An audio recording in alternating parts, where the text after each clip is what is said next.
Bienvenue dans cette vidéo de conseils pratiques sur l'interprétation artistique de la Bible. Pratique parce que je vais vous donner quelques étapes pour mieux interpréter des œuvres d'art et les comparer avec les textes bibliques pour essayer de mieux comprendre qu'est-ce qui se passe à ce niveau-là. Parce que les artistes, vous le savez probablement, ce sont des interprètes de la Bible. Au même titre que des professeurs universitaires comme moi, ils lisent les textes bibliques et essayent de les interpréter à partir de leurs yeux, de leurs mains, de leur forme d'expression. Alors moi, quand j'essaie d'interpréter un texte biblique, je le fais à partir de mes outils exégétiques et j'écris des textes à ce sujet, mais il y en a qui vont lire ces textes-là, ils vont les peindre, vont les danser, vont les mettre en musique. Donc, ce sont des réponses aux textes bibliques, une façon de les interpréter. Et nous, comme spectateurs, comme auditeurs, on peut essayer de mieux comprendre ces œuvres artistiques-là en les comparant avec les textes bibliques. Alors, il y a toutes sortes d'œuvres qu'on pourrait travailler. J'ai ici dans mes mains un livre qui montre les illustrations de Gustave Doré. Alors, Gustave Doré avait un projet de faire tous les textes bibliques, tous les récits, de les illustrer. Je prends ici aussi un autre livre que j'ai de Rembrandt, Rembrandt qui était un autre peintre qui voulait illustrer l'ensemble de la Bible. Plusieurs de ses tableaux sont très, très célèbres.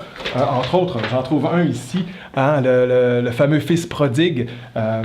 On a beaucoup traité de cette œuvre-là. Il y a des théologiens, il y a même des auteurs spirituels qui essayent de mieux comprendre la relation qu'on a à avoir avec Dieu, avec notre prochain, à partir de cette œuvre biblique-là et aussi à partir du texte. Donc, c'est des exemples. Mais on peut sortir du monde de la peinture. Il y a toutes sortes d'autres œuvres. Ici, on a Pasolini. Pasolini, on l'a étiqueté comme étant homosexuel, athée et même communiste. Et pourtant, il a fait des œuvres très importantes au niveau de la foi. Entre autres, son Évangile selon Matthieu, une œuvre de cinéma qui, même pour les chrétiens aujourd'hui, reste une œuvre marquante. Donc, il y a le cinéma, mais il y a la musique, il y a toutes sortes d'autres formes artistiques, et chaque forme artistique a sa façon de raconter, de travailler avec le texte biblique et a ses grandeurs et ses limites. Une œuvre picturale, on arrête à un moment dans le récit biblique. Un récit qui se raconte, il y a un début, un milieu, une fin. Une image, c'est arrêté. Alors, c'est difficile de voir qu'est-ce qu'il y a avant, qu'est-ce qu'il y a après. Donc, c'est une espèce d'une autre façon de jouer avec la temporalité que, par exemple, quelque chose qui est raconté, par exemple, dans une chanson musicale. Donc, chaque forme artistique a une façon d'approcher et d'interpréter le texte biblique. Et il faut, bien entendu, respecter ça. Bon, j'en viens à 4 étapes. 4 étapes qui sont des espèces de guides pratiques pour l'interprétation artistique de la Bible. Alors, je vais vous les nommer, puis après ça, on va aller dans chacune d'entre eux. La première, c'est de présenter les deux éléments comparés, de bien s'assurer de quel texte biblique et de quelle œuvre on parle. La deuxième partie, c'est d'analyser l'œuvre artistique comme telle. Qu'est-ce qui se dégage de cette œuvre-là?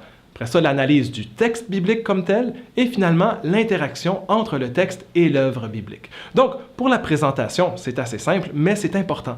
Il faut qu'on sache de quelle œuvre vous parlez. Ça vient de quel contexte historique aussi, dans quel milieu ça a été produit. Est-ce qu'on a des éléments à ce niveau-là qui peuvent nous aider dans l'interprétation plus tard? Même chose pour les textes bibliques. De quel texte on parle? Est-ce que c'est quelques lignes au sein d'un récit qui est plus grand? C'est dans quel livre biblique qu'on retrouve ce passage-là?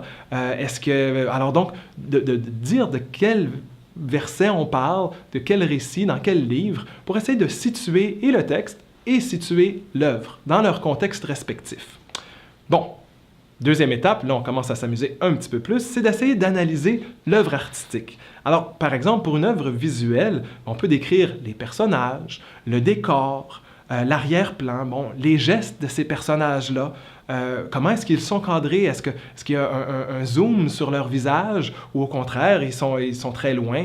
Les couleurs, la lumière, le style, bref, tous les éléments qu'on peut voir qui pourraient nous donner une indication pour mieux comprendre l'œuvre. Pour une œuvre sonore, bien là, c'est plutôt la musicalité. Oui, il y a les paroles, bien entendu. Qu'est-ce qu'on entend comme parole? Il y a un sens qui se dégage de tout ça. Mais il y a aussi toute la musique de l'œuvre, le rythme, le style. Une pièce de rap, de heavy metal, de l'opéra, c'est clair que ça joue sur l'interprétation du texte biblique. Juste en choisissant le style, ça nous oriente dans une dynamique en particulier. La danse, la même chose. Hein? La danse, il y a différents styles de danse. Bon, on peut analyser le décor, la mise en scène, les mouvements, les émotions, hein, et les émotions qui sont présentes dans cette œuvre-là, le rythme s'il y a de la musique aussi. Donc, la danse, bon, on commence à additionner des styles. Hein? Alors, la danse, on a du visuel, mais on a aussi de l'auditif. Alors, il faut intégrer ça dans notre analyse. Une œuvre audiovisuelle, que ce soit le cinéma ou une vidéo, etc., là aussi, on additionne différents éléments. Il y a le côté audio et visuel. Donc, au niveau du visuel, ben, il y a des personnages qu'on peut repérer. Qui sont-ils? L'arrière-plan, les dialogues. Mais au niveau audio, c'est les effets sonores. Est-ce qu'il y a de la musique qui est mise en arrière-plan ou pas? Bon, bref, tout ça pour dire que l'objectif, c'est de décrire qu'est-ce qu'on voit dans cette œuvre-là qui pourrait nous aider par la suite à mieux interpréter, à mieux voir comment elle travaille le texte biblique et y répond. Troisième étape, analyser le texte biblique. Alors, je vous suggère de prendre une analyse narrative. Il y aurait d'autres choix qui sont possibles, mais l'analyse narrative a l'avantage d'être assez simple et de permettre de voir comment le récit est construit comme tel. Comme outil, je vous donne les fameuses 6 questions en W en anglais. Who, what, when, where, why, how. Donc, on va partir de ces questions-là qui nous permettent de bien comprendre qu'est-ce qui est en jeu dans un texte. Donc, qui? Hein? Les personnages. Qui sont les personnages du texte? Comment ils sont décrits? Comment ils sont qualifiés? Est-ce qu'ils sont mis en relation l'un avec l'autre, en opposition? Donc, regardez, c'est qui ces personnages-là? Deuxième question, où? C'est quoi les lieux qui sont associés au récit? Où est-ce que ça se déroule? Est-ce qu'il y a des changements de lieux? Comment sont décrits ces lieux-là? C'est jamais anodin qu'on donne quelques détails sur les lieux. Ça influence qu'est-ce qui s'y passe. Même chose pour le quand. Quand est-ce que ça se passe? Est-ce que c'est à une époque en particulier? Est-ce que c'est sur une journée, 2 journées? Est-ce qu'il y a des bouts de la narration qui sont racontés très rapidement? Alors, on fait une synthèse de plusieurs journées dans un déplacement et oups, on arrête. Et là, pour une action qui dure peut-être quelques minutes, on va décrire sur plusieurs pages ces quelques minutes-là. Donc, regardez comment fonctionne la temporalité dans l'œuvre. Quatrième question qu'on peut poser au texte biblique, le quoi? Qu'est-ce qui se passe? C'est quoi l'intrigue du récit? Hein? Est-ce qu'il y a des transformations? Normalement, dans un récit, il y a toujours une situation initiale, il y a un nouement, quelque chose qui ne fonctionne pas, puis bon, ça va mener vers une action transformatrice et éventuellement vers un dénouement. Alors, c'est quoi les étapes du récit? Qu'est-ce qui se passe dans l'intrigue? Comment? De quelle manière est-ce qu'on décrit toutes ces choses-là, hein? Toutes ces actions-là? Souvent, il y a des répétitions. Notez, c'est quoi les mots qui sont répétés? C'est quoi le vocabulaire choisi? On parle de champ sémantique. Est-ce qu'il y a plusieurs mots qui sont du même style? Alors, par exemple, dans Genèse 22, sur le sacrifice d'Abraham, ben, on appelle ça sacrifice parce qu'il y a différents objets, mots reliés au sacrifice qui sont utilisés dans ce chapitre-là. Donc, c'est un exemple, mais essayez de voir c'est quoi les mots qui reviennent souvent et quelles sont les thématiques qui sont abordées par ces mots-là. Finalement, pourquoi? Qu'en est-il? Moi, je vous suggère de regarder les incohérences, les oppositions, les tensions, même peut-être les ironies du texte. Alors donc, est-ce qu'il y a des éléments à ce niveau-là qui nous permettent de mieux comprendre le récit? Bref, ça, c'est 6 questions. On pourrait en avoir d'autres, on pourrait en prendre moins. L'important, c'est de voir à comprendre comment le récit est formé et qu'est-ce qu'il suggère. Enfin, la 4e étape, là, c'est là où on s'amuse pour de vrai, c'est de comparer le texte biblique et l'interprétation artistique. Hein? Alors, dans l'interprétation artistique, quels éléments du texte sont soulignés? On met l'accent sur quoi? Puis, en même temps, bon, si on met l'accent sur certains éléments, on en met d'autres un petit peu moins en avant. Hein? Par exemple, on peut même omettre certains éléments du récit. Qu'est-ce qui est omis?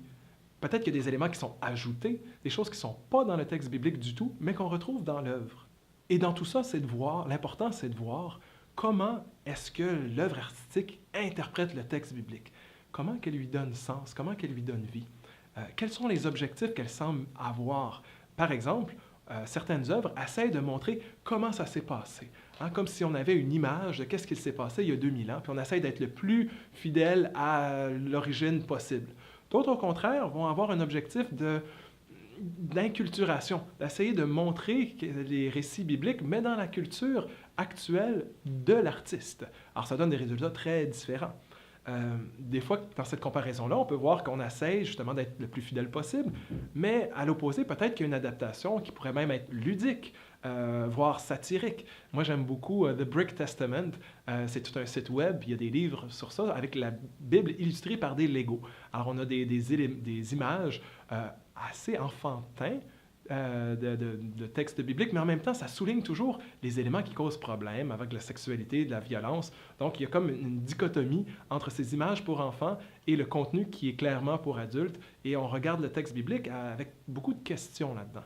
Donc, c'est un exemple d'adaptation ludique, voire satirique des textes bibliques. C'est peut-être quelque chose qui existe aussi ailleurs. Bref, l'objectif global de ces 4 étapes-là, de présenter l'œuvre, de regarder, à analyser l'œuvre artistique, analyser le texte biblique et de les comparer les deux, l'objectif, c'est de voir comment est-ce que ces artistes interprètent les textes bibliques pour voir leur réponse au texte. Et de voir, bon, est-ce que cette réponse est vraiment fidèle au texte ou est-ce qu'on y incorpore beaucoup de choses qui ne sont pas du tout dans le texte? Donc, tout ça, c'est des éléments dont il faut tenir compte et avec lesquels on peut s'amuser parce qu'il y a plein de textes bibliques et il y a plein d'interprétations artistiques. À vous d'en trouver et d'essayer d'appliquer ces conseils pratiques pour mieux les comprendre.